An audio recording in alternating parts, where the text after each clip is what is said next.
In 1961, a group of civil rights activists known as the Freedom Riders began a desegregation campaign. The group rode together on interstate buses headed south from Washington, D.C., and patronized the bus stations along the way to test the enforcement of civil Supreme Court decisions that prohibited discrimination in interstate passenger travel. Their efforts were unpopular with whites who supported segregation. The group encountered early violence in South Carolina, but continued their trip toward the planned destination of New Orleans.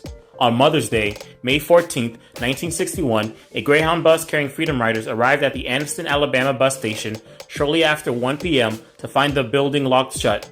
Led by Ku Klux Klan leader William Chappell, a mob of 50 white men armed with pipes, chains, and bats smashed windows, slashed tires, and dented the sides of the Riders' bus.